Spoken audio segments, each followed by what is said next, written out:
That your discipline, that you carry the spirit of service in your chest. That is the kind of youth you raise at AK9 Manto. Brave, dedicated, focused.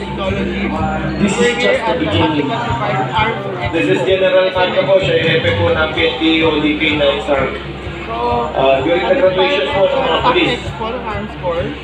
Meron tayong bagong dinevelop na technology. Ito yung tinatawag natin Patriot One Defender, automated weapon In our team, we don't ask whether you're male or female.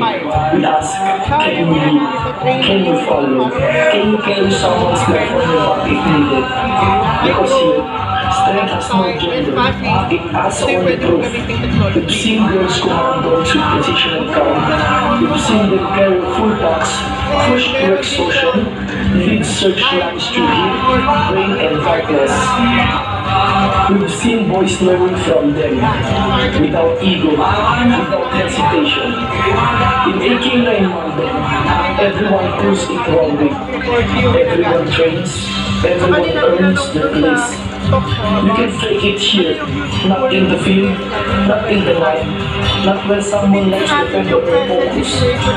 This is more than physical strength, it's mental, it's emotional. Discipline isn't shouting commands, it's knowing when to stay quiet. It's stay calm under pressure, it's controlling your fear, so you can guide your K9 when the chaos starts.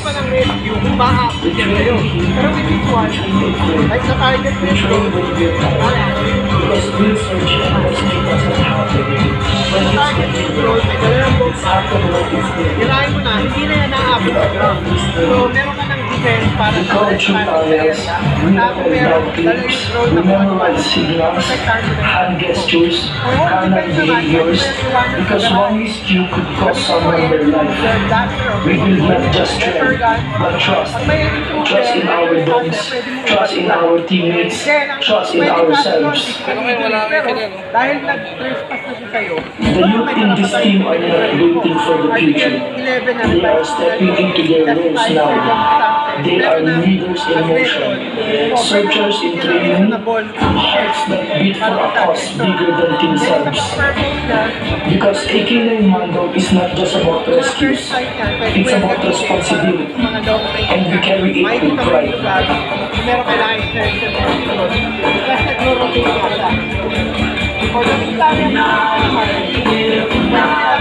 sa mga kalibig or yung unmanned ground mount mo yan, pwede yung mag-secure na mga area kahit hindi na kailangan ng tao dahil remote operated.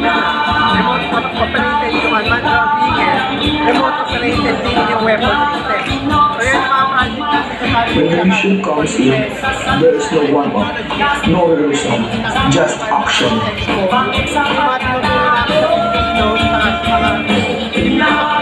We get the call, we shoot up, we gather our team, secure our gear, check our dogs, and we move.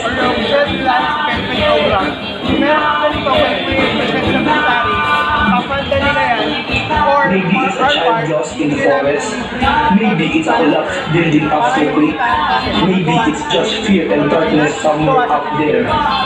Kapag may time kayo, visit nila kayo. I'll link your data sa website sa mga Facebook page namin under Kita Calcifer Technology. Paano ko pa sa akin? Paano ba sa akin? Tuloy-tuloy.